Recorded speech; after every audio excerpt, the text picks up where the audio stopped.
Welcome back here, everyone. As someone who has started a YouTube channel talking about movies, TV shows, comics, basically pop culture and these sort of things, I touch on different things here and there, but I usually stick to what I know and what I can report on, what I'm doing, because I have a love for these franchises, and I am very disturbed by what I'm seeing happening to them, and I'm speaking out against it because, as I say in my bio, when I say to this, I say, we pay good money for entertainment, and we deserve entertainment that informs, inspires, and educates. And also, I'm fighting for the little guy, those of us who want good entertainment but who feel like we don't have a voice out there. This is why I'm doing this. And one of the main things that gets in the way of any of this happening is cancel culture. It has become an epidemic where if you don't like what certain groups consider to be what they want, you get cancelled, you get hounded, you get attacked. I have gotten it. I know other people who have gotten it worse than me. I know what I'm getting. This is what happens. If you do, because you see, I have no problem with people disagreeing with me. I have no problem with people having a different opinion than me, having a discussion with me, no problem. But when you go out of your way to actively bully people into behaving like if they don't agree with you, you will destroy them, then I have a problem. Let's take this. I'm going to go through two articles here. First one here from Bounding into Comics. Marlon Wayans says he refuses to live in fear of cancel culture, asserts films like White Chicks are needed in today's political climate. Yeah, White Chicks, there was a movie about with him and his brother where they had to basically go kind of white face and try and look like two white girl celebrities. They were the FBI agents, and they went undercover. So that's what it was about. But it was a funny movie. But today today you have people who find a problem with everything. Literally everything. Like let's say there are people who came out and said that it should have a trigger warning on Thor Love and Thunder so that people could feel the feelings that they want, because when they go into the movie not knowing that Jane Foster is dying of cancer, that's something that they should be allowed to know how they're going to feel. I'm like, it's in the comics, so you're clearly stating that you don't know jack shit and you just want to talk nonsense. Or when in the opening scene of the Batman movie where these people in some clown face kind of things look to attack this man and they come out and say Asian hate and all kind of nonsense. This is the kind of crap that you get. These people find everything and go on Twitter and just blow it up.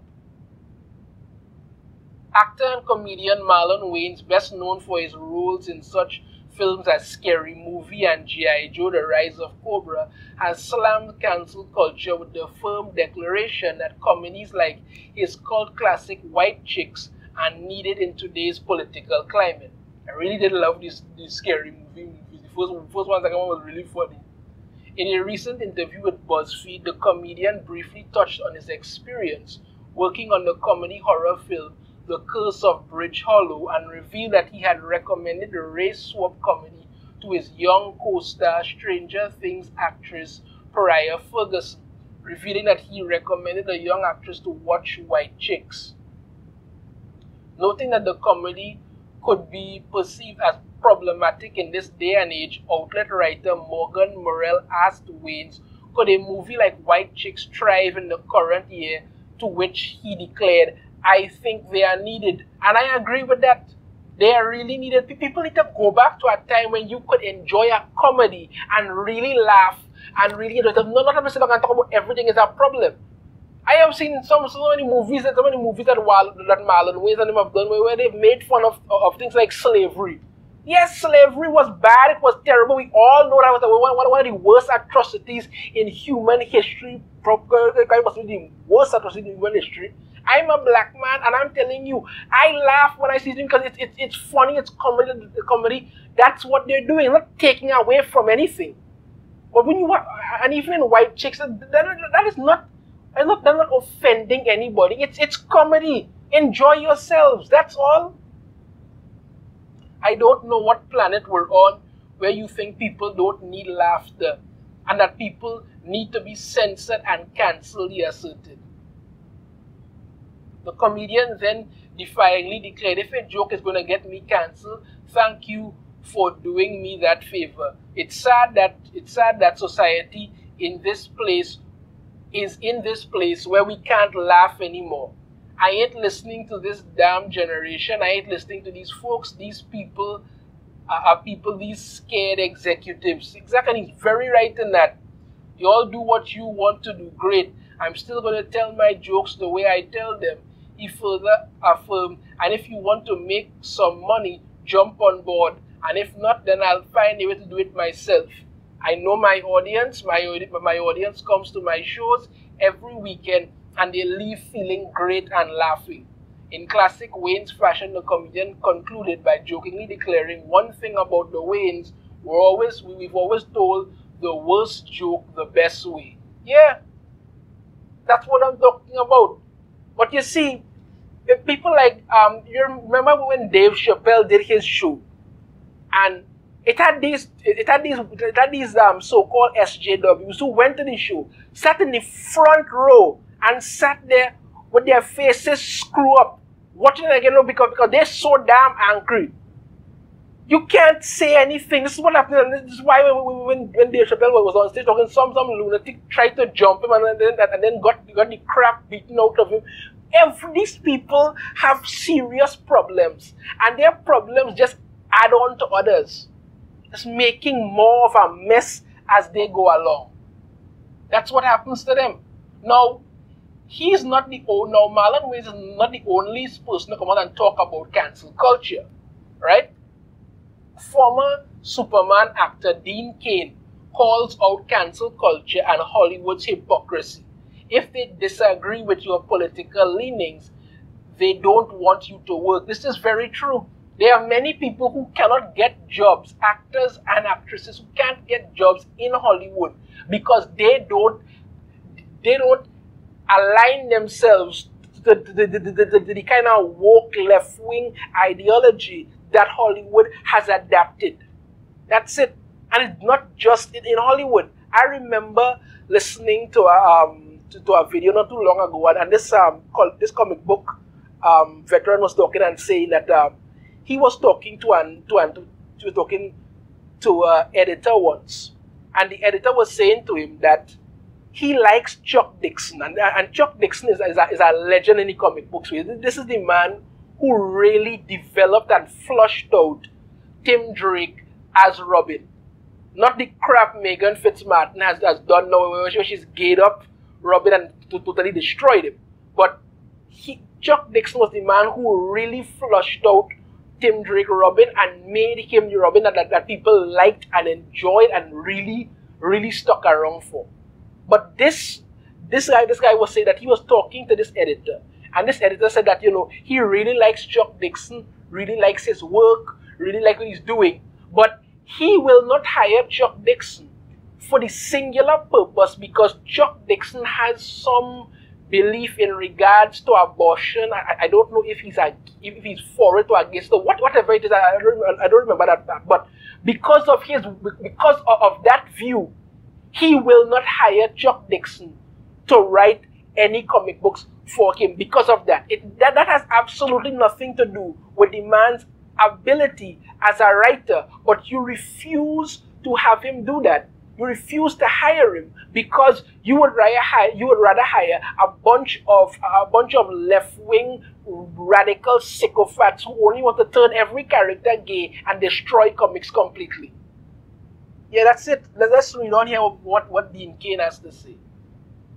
Lois and Clark, The New Adventures of Superman actor Dean Cain recently weighed in on cancel culture and called out Hollywood on its hypocrisy in engaging with this particular phenomenon. Touching on being a conservative in liberal Hollywood during a recent interview with Newsmax, Cain revealed that while it is true that most actors share left-leaning politics, There are still a significant amount of right-leaning performers within the industry. They just choose to keep their politics to themselves out of fear of being ostracized. There are lots of people who are conservative in Hollywood. They just don't get any recognition, said the actor. They don't get talked to, and they certainly don't speak up for fear of being cancelled. And I understand that. Yeah, because it's just basically bullying. If you do not agree with me, I must destroy you. That is what cancel culture is. If somebody likes red and this cancel culture group likes blue, they must destroy you for liking red until you turn around and say, listen, I like blue. And God forbid you like green, they're coming after you even more for that, or yellow, or black, or whatever. This is what they're doing. And then this is just colors I'm referring to, and not anything. I'm just referring to colors, using colors here as something. And let's say, if you do not agree with them 100%, they come after you.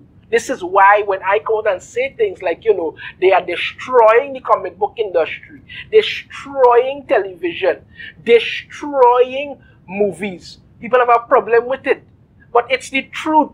And when you start to get nothing but total garbage, you have nobody to blame but yourself for allowing this kind of behavior. Continue on. Cain also revealed that some aspiring Hollywood actors who lean right have quietly reached out to him for advice. The younger actors quietly come to me all the time and they go, hey man, I love what you have to say and I agree 100%. I just can't say anything because I want to work and I understand that. Recall Cain. For me, I'm of a certain age. My kid is 22 now. I have traveled the world. I've seen so much that I feel remiss to not speak my mind. Though not specifically addressing him by name, Cain then went on to declare he would work with notorious left-wing director Rob Reiner in a heartbeat. The thing about Hollywood, it's like, let's just say, what's his name? Meathead, said the actor, alluding to Reiner's role as Michael Meathead Stivic in the 1970s sitcom All in the Family. So I think he's a great director and I would work with him in a heartbeat. Unfortunately, there's people who won't do that in Hollywood these days, Cain continued. If they disagree with your political leanings, they don't want you to work, and that's horrible. This is exactly what I was talking about with the whole Chuck Dixon thing. If you don't align with them completely, they don't want to hire you. Even though that has nothing to do with your ability to do anything, they just will not hire you because of that one issue. That's it. Despite this, the Superman actor does believe that there's been a slight change in the Hollywood sphere, with production companies like Netflix seemingly beginning to admit that pandering to the woke demographic has not been paying off. And anybody could tell you that because Netflix and these places make diversity hire and then had to fire them. But you know, while I don't like people losing their jobs, I will say this. If you are hired simply to tick a box, that's not a job. That's not a job. And when crap hits the fan, you will be the first one to go. That's it. It's a pendulum. I think it's a pendulum, Cain said, as the interviewer brought up woke mob, many unsuccessful attempts to cancel Dave Chappelle. Yeah, it goes too far in one direction and then it always course corrects. He added, you know, Dave Chappelle was uncancelable, so a guy like Dave can say anything he wants to, and he has enough talent and enough money. He's got that FU money. He can say whatever he wants to, and that's what it is. If you have that, then you can make those statements that the sparingly admitted before lamenting, but other people who are young and coming out couldn't do it, and that's the problem. They can't come out and say these things, and thus they end up getting in problems. As his interview drew to a close, Cain took a moment to give young aspiring actors, particularly those who hold conservative values and may feel overwhelmed by Hollywood's widely liberal demographic, a piece of advice. That's why I tell a lot of young actors, you know what, just keep your mouth shut until you've achieved a level of notoriety or fame where you can both demand they still get to pay you and you can say these things and not get cancelled. I mean, It may not be the stand up and shout and be provocative thing, but he's right. Just say nothing, keep your mouth shut, and be done with it. That's all. That is all you can really do. Keep your head down, do your work, and move on from that. That's it. What I've said before, I say again. Because Lewis and Clark here, right? It's a ghastly kind of behavior where people go out of their way to cancel you if you don't agree with them. This is not cancel culture or stand up anybody. This is just downright bullying, and it's something I strongly disagree with. As for Marlon Wayans and Dean Cain, they came out and they spoke the truth, and I, for one, support Marlon Wayans and say that, you know, we need more comedic shows like White Chicks or whatever. Yes, we need that. And as for Dean Cain, his advice to young actors, here, just keep your head down, do your work, let your work speak for yourself, and move on. Because these lunatics out there who want to cancel everybody, they're not going to stop. They were given a little taste of power, of their Twitter power, and now it's gone to their heads, and they don't ever want to stop. Let me know your thoughts on this in the comments, or if you have a different opinion, let me know. If you like the video, be sure to hit that thumbs up, subscribe if you haven't already, ring the notification bell, be notified every time I put out a new video, and I shall see you all next time. Take care.